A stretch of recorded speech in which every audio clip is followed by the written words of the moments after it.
শুভেন্দু অধিকারীকে একটাই কথা বলবো, সবসময় একটা কথা মাথায় রাখবেন, আপনাকে এখনো লোককে ডেকে বলতে হয় হামকো পয়সা আনতা হ্যায়।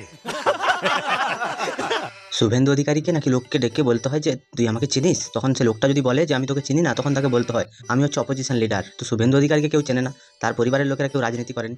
সায়নী ঘোষকে সবাই চেনে, এবং কেন চেনে সেটা আর পশ্চিমবঙ্গের মানুষকে নতুন করে বোঝাতে হবে না। শিব ঠাকুরের মাথায় তিনি যে একটা বিকৃত মনোভাবের একটা পোস্ট করেছিলেন বুলাদির শিবরাত্রি বলে, তো সেটা থেকেই পশ্চিমবঙ্গের মানুষ সায়নী ঘোষকে খুব ভালো করেই চেনে। শুভেন্দু অধিকারীকে চিনুক না চিনুক, সায়নী ঘোষকে খুব ভালো করেই চেনে বাংলা কেন পুরো ভারতবর্ষের মানুষ। এবং এই সায়নী ঘোষ তিনি এই যে ভাষণগুলো দিতে যান, সেখানে ভাষণ দেওয়া উন্নয়নের বদলে তিনি একটু গান এবং নাচ করতে ভালোবাসেন। আসলে তিনি যে কোন প্রকৃতির মাল সেটা পশ্চিমবঙ্গের মানুষকে আর নতুন করে বোঝাতে হয় না। তো আজকে এই সায়নী ঘোষকে নিয়ে কথা হবে। তো চলো আর বেশি না বকে ভাট, আজকের ভিডিওটা শুরু করা যাক। তো হে বাঙালি, হ্যালো বাঙালি, নমস্কার বাঙালি, কেমন আছো তোমরা সবাই? আশা করি অনেক অনেক ভালো আছো। তো আজকের একটা নতুন ভিডিওতে তোমাদের সবাইকে অনেক অনেক স্বাগত। अरे हाँ भाई हाँ, हमको पैसा आनता है? से बोले नहीं पैसा आनता है। बोले हम लीडर ऑफ ऑपोजिशन है। बोले वो क्या खाता है, माथा देता है कि क्या करता है? बोलते नहीं नहीं हम वो ममता बनर्जी को हराया था ना। बोले अच्छा अच्छा। যাই হোক, সেটা তো ভালো জিনিস যে মমতা ব্যানার্জিকে হারিয়েছে, সে গর্ব করে বলতে পারছে।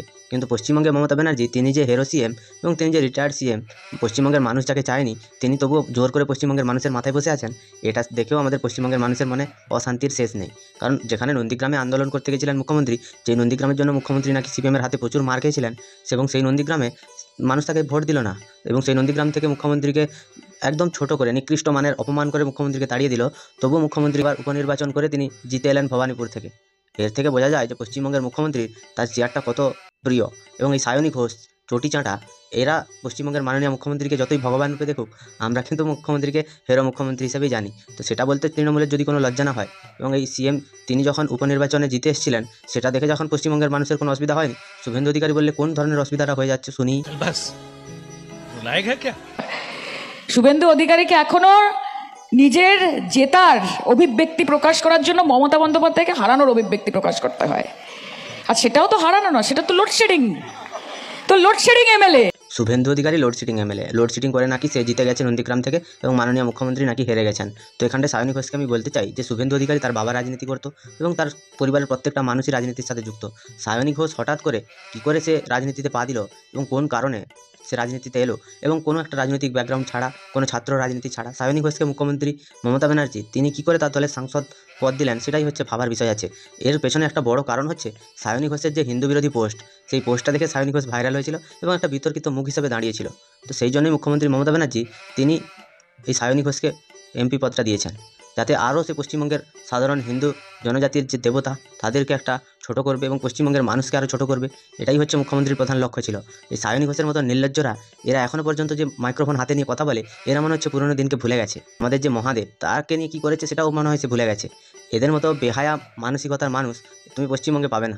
আর এরা বাইরের রাজ্যে গেলে তো আরও অপমানিত হয়ে আসে। এদের তো লাজ লজ্জা কিছুই নেই। কাজে লোডশেডিং এমএলএ কিভাবে লাইন কাটে আলোর, সেটা তো জানা আছে এখানকার মানুষের। এবং তাকে একটাই কথা আমি বলতে চাই যে সবসময় একটা কথা মাথায় রাখবেন আপনি, যে ফল যতই বড় হয়ে যাক, আপনি তো মমতা বন্দ্যোপাধ্যায়ের দ্বারা একটা ফল। সায়নী ঘোষ কী করে এমপি পদ পেয়েছে সেটাও মানুষের জানা আছে। মুখ্যমন্ত্রী মমতা ব্যানার্জিকে কী করে খুশি করতে হয়, সায়নী ঘোষ কিন্তু সে পন্থাটা ভালো করেই বেছে নিয়েছে। কারণ মুখ্যমন্ত্রী মমতা ব্যানার্জি তিনি অনুব্রত মণ্ডল, পার্থ চ্যাটার্জি, বালু মানে আমাদের যিনি খাদ্যমন্ত্রী ছিলেন তিনি, তারপরে এরকম বহু নেতামন্ত্রীরা আছে যারা খুবই বিতর্কিত মন্তব্য করতো, এবং ফিরহাদ হাকিম যিনি তার এখন কোলের ছেলে। তো এইসব মানুষকে নিয়ে মুখ্যমন্ত্রী পুরো তার দলটা চালাচ্ছেন। প্রত্যেকটা নেতার বিতর্কিত সব মন্তব্যই ভাইরাল। তো এই ভাইরাল মানুষগুলোকে নিয়ে মুখ্যমন্ত্রীর চলার খুব ইচ্ছে। সেই জন্যই তো আজকে পশ্চিমবঙ্গের মুখ্যমন্ত্রী তিনি হচ্ছেন দয়াময়ী, মমতাময়ী, এবং বহুভাবে তিনি নিজেকে প্রতিষ্ঠিত করেছেন এইসব মানুষের সামনে। আলাদা লেভেলের মুখ্যমন্ত্রী, তার মানবিকতার কোনো শেষ নেই। মারনা তেরে কো ডর নেই লাগতা। You are a fruit and Mamata Banerjee is the tree. Don't forget যে ফল যতই বড় হয়ে যাক কখনো গাছের থেকে বড় হতে পারে না। তাহলে তো এই কথাটা বলতেই হয় যে মুখ্যমন্ত্রীর সেই গাছের ছায়ায় আশ্রয় নিয়ে সায়নী ঘোষ এই বিতর্কিত পোস্টটা করেছিল, এবং পশ্চিমবঙ্গের মানুষকে সবসময় সে এইরকমভাবে অপমানিত এবং পশ্চিমবঙ্গের দেবতাদের লাঞ্ছিত করে যাচ্ছে। তাহলে এটা মুখ্যমন্ত্রী মমতা বন্দ্যোপাধ্যায়ের আশীর্বাদ ছাড়া আর কিচ্ছু নয়। পশ্চিমবঙ্গের মুখ্যমন্ত্রী এবং তার দ্বারা যদি সৃষ্ট হয় শুভেন্দু অধিকারী, তাহলে তো এই সায়নী ঘোষের মতো যে বিতর্কিত মহানায়িকারা, এরাও তো মুখ্যমন্ত্রীর দ্বারাই সৃষ্টি। সেগুলো তো ভুলে গেলে চলবে না। আর সায়নী ঘোষকে একটা কথা বলতে চাই যে আপনি কি করে ক্ষমতায় এসেছেন তৃণমূল সরকারের, তো সেটাই মানুষকে বুঝিয়ে বলুন যে আপনি এরকম একটা বিতর্কিত পোস্ট করেছিলেন এবং বিভিন্নভাবে রাজনৈতিক সবাই কেউ বলছে লাগাও সায়নী, সেগুলোতেও আপনি আনন্দ পেয়েছেন। সত্যি আপনি লাগাতে ভালো পারেন এবং আপনি লাগানোয় বিশেষভাবে এক্সপার্ট।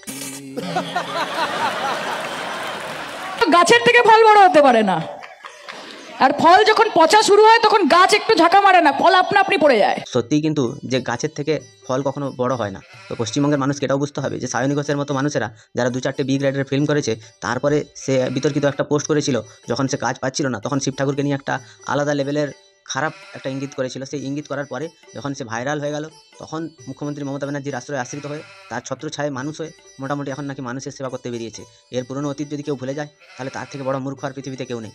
এরা হচ্ছে চোর, চিটিংবাজ, নির্লজ্জ, বেহায়া, দোকান কাটা, সব কিছুই এরা। এদের মতো অসভ্য মানসিকতার মানুষ আর পশ্চিমবঙ্গে দুটো নেই।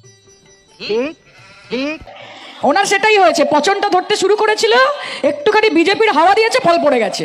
শুভেন্দু অধিকারীর নাকি গায়ে পচন ধরেছিল এবং সায়নী ঘোষের নাকি গা এখন টকবক করছে। সত্যি যৌবনের জ্বালা, এটা একটা বড় ব্যাপার। তাই তো আমাদের মহাদেবকে নিয়ে ইনি খারাপ একটা মন্তব্য করেছিলেন।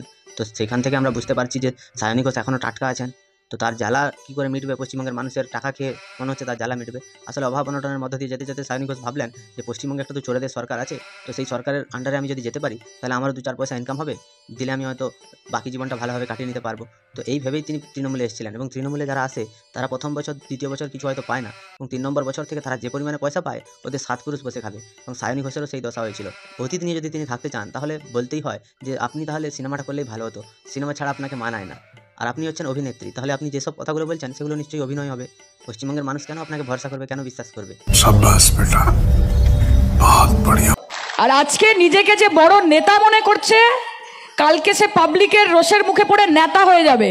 এটা আপনি প্রথমে অভিষেক ব্যানার্জিকে বোঝান যে এই যে গরু চুরি, পাথর চুরি, কয়লা চুরি, এগুলো নিয়ে কটা টাকা পেয়ে সে যে নিজেকে বড় মাপের নেতা মনে করছে, 2011 সালের পরে এসে পশ্চিমবঙ্গের মানুষের মাথায় বসে রাজ করছে এবং পশ্চিমবঙ্গের প্রত্যেকটা মানুষের ট্যাক্সের টাকা নিয়ে নয় ছয় করে বেড়াচ্ছে। তো তাকে বলবেন যে যখন ক্ষমতা থাকবে না, যখন মানুষ তাদেরকে চিনবে না, তখন কিন্তু সে নেতা থেকে নেতা হয়ে যাবে এবং এমন নেতা হবে যেগুলো ঘর মোচার কাজেও মানুষ ইউজ করবে না। এরা পুরো এতটা পরিমাণে পশ্চিমবঙ্গের ক্ষতি করছে। তোমরা ভাবছো কি আমরা 2-4 হাজার টাকা মাসের শেষে পাচ্ছি, বসে বসে কোনো কাজ করতে হচ্ছে না, সরকার আমাদেরকে ভালোবাসে, সরকার আমাদেরকে দেখছে, কিন্তু পেছন থেকে এই সরকার কীভাবে লোন নিয়ে পশ্চিমবঙ্গের মানুষের ট্যাক্সের টাকা সেই লোনের সুদ দিচ্ছে, সেগুলোই হচ্ছে ভাবার বিষয়। নাহলে সরকার কোটি কোটি টাকার নামে পুজো, খেলাধুলা এইসবে ওড়াচ্ছে। পশ্চিমবঙ্গের ছাত্র যুবদের ভবিষ্যৎ নষ্ট করে দিয়ে এনারা এখন সাংস্কৃতিক অনুষ্ঠান করছেন।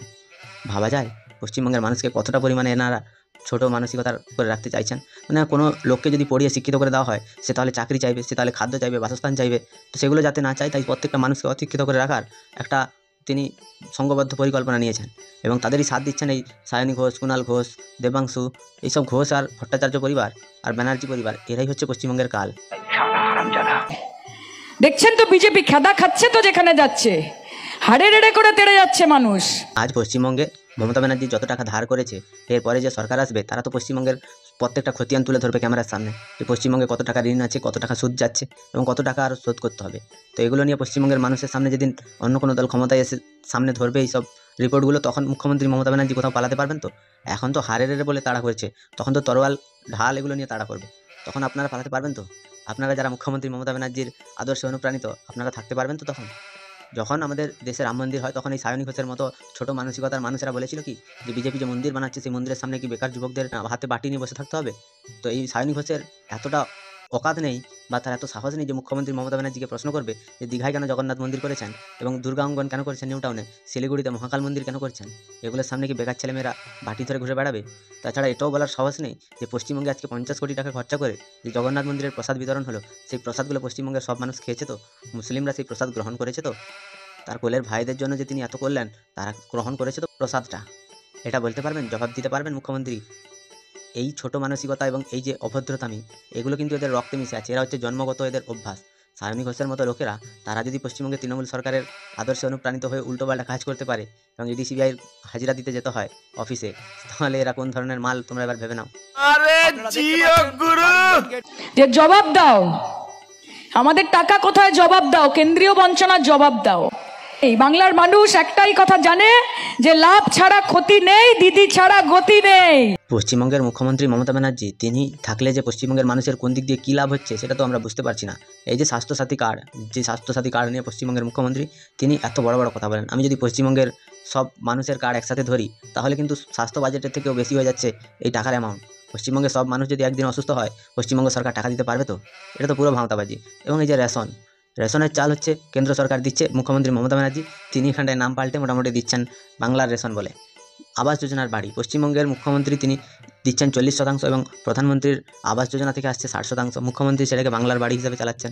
এই যে সবুজ সাথী যে সাইকেল, সেটা হচ্ছে সিপিএম আমলের একটা প্রকল্প, বুদ্ধদেব ভট্টাচার্য তিনি চালু করেছিলেন। সেখান থেকে মুখ্যমন্ত্রী মমতা ব্যানার্জি সেই প্রকল্প চুরি করে নিজের নাম লাগিয়ে চালিয়ে দিয়েছেন। ভালো কথা। কন্যাশ্রী, রূপশ্রী এগুলো দিলে কি কোনো মানুষ বা তার মেয়েকে পড়াবে?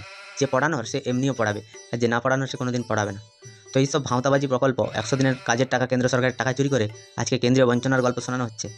টাকা চুরি করবে তোমরা, খাবে তোমরা, ইডির অফিসে গিয়ে তোমরা সেখানটায় গিয়ে ধরা খাবে। আরও একটা সবথেকে বড় যেটা খবর সেটা হচ্ছে কি, পশ্চিমবঙ্গে উকিল বাবদ আদালতে সরকারের খরচা হয়েছে 65 কোটি টাকা। এই টাকাগুলো কি মমতা ব্যানার্জির বাবা রেখে গেছিলো না সায়নী ঘোষের বাবা রেখে গেছিলো? টাকাগুলো কোথা থেকে আসছে? পশ্চিমবঙ্গে মুখ্যমন্ত্রী মমতা ব্যানার্জি থেকে যদি আজকে আদালতের খরচা এত টাকা হয় তাহলে ভাবতে পারছো পশ্চিমবঙ্গের অবস্থাটা কোন জায়গায় গিয়ে দাঁড়িয়েছে। বাংলার মানুষ একটাই কথা বিশ্বাস করে যে শীত, গ্রীষ্ম, বর্ষা মমতা ব্যানার্জি, অভিষেক ব্যানার্জি, তৃণমূল কংগ্রেস মানুষের ভরসা। হ্যাঁ, বাস্তব কথা। তাহলে সায়নী ঘোষের মতো লোকেরা এরা স্টেজে উঠে কি ভ্যাংড়া নাচতে এসছে নাকি বাইজি নাচ দেখাতে এসছে? যদি মুখ্যমন্ত্রী মমতা ব্যানার্জি ভরসা, তাহলে টাইম নষ্ট করে এবং মানুষ রৌদ্রে ছুটে আসে কেন সায়নী ঘোষের ভাষণ শুনতে? সে কি নাটকবাজি মারাতে এসছে? মক্কা মদিনার গান গেয়ে মানুষকে একটু আনন্দ দিয়ে সে ভেবেই নিয়েছে যে সে নিজে একা শের হয়ে গেছে। এই বড় নেতা এরা ত্রিপুরা গেছিল, সেখানটায় এদের পার্টি অফিসে ঝান্ডা তোলার লোক নেই। এত ভালো কাজ করছে যে পশ্চিমবঙ্গের বাইরের অন্য কোনো রাজ্য এদেরকে নিতে চাইছে না। এরা এত ভালো কাজ করছে পশ্চিমবঙ্গে, বা পশ্চিমবঙ্গের মানুষের জন্য এত উন্নয়ন করছে যে ত্রিপুরা এদের পতাকা তোলার মতো একটা লোক নেই, যেখানটায় অর্ধেক বাঙালি থাকে। এগুলো তো বাঙালিদের প্রতি লজ্জার। আর পশ্চিমবঙ্গ বাদে বাকি মানুষগুলোকে যারা একটু শিক্ষিত তারা হচ্ছে কখনোই তৃণমূল কংগ্রেসকে চাইবে না। লোকজন কি কানা নাকি বে সালা? মোদিজি, তোমার ডবল ইঞ্জিন আছে তো, আমাদের ট্রিপল ইঞ্জিন আছে। মা, মাটি, মানুষ। এনাদের ট্রিপল ইঞ্জিন কেন, এনাদের 4-5টা করে ইঞ্জিন আছে এবং সেই ইঞ্জিনে এনাদের যে মোবাইলগুলো হয় সেগুলো অভিষেক ব্যানার্জির ফ্যাক্টরি থেকে বানানো হয় আর কি। তার নাম? আমার নাম ভূপতি হালদার। আপনার ছেলের নাম? নারায়ণ হালদার। সে কি গ্রেপ্তার হয়েছে? হ্যাঁ। কেন?